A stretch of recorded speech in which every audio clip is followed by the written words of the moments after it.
She was a symbol of hope, a global icon, and the first woman to lead a Muslim nation. But on December 27, 2007, Benazir Bhutto's life ended in a violent moment that the world watched in disbelief. Her assassination was not just the death of a leader, it was the breaking point of a nation already on edge. Benazir Bhutto had just returned to Pakistan after years of exile. Her mission was clear: win the 2008 election and restore democracy. Crowds followed her everywhere, chanting her name, waving flags, believing she was the one who could save the country from extremism and political chaos. But those hopes came with danger. Bhutto herself said multiple times, "They will try to kill me, but I will not run." On that December afternoon in Rawalpindi, she stood through the sunroof of her white Toyota SUV, waving to supporters after addressing a huge rally. The atmosphere was electric. Her convoy began to move. And then, chaos.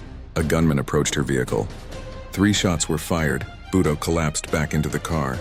A split second later, an explosion.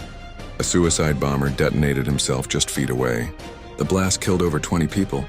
Benazir Bhutto was rushed to Rawalpindi General Hospital, but the injuries were catastrophic. At 6:16 p.m., she was declared dead. What happened next became one of the most controversial investigations in South Asian history.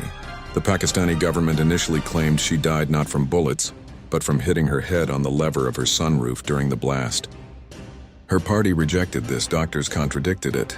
Witnesses insisted they saw bullet wounds. Evidence at the crime scene was washed away within hours, literally hosed down. To this day, no one has been definitively convicted for her murder.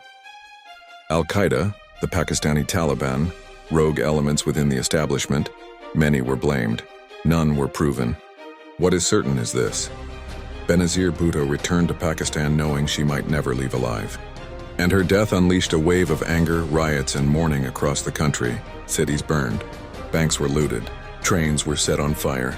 Pakistan descended into chaos for days. For millions, she was more than a politician. She was a dream of a different Pakistan. Modern, democratic, fearless. Benazir Bhutto's assassination was not just the silencing of a leader. It was the collision of politics, extremism, and a nation struggling for its identity. Her legacy remains powerful, but her death left behind a question that still haunts Pakistan.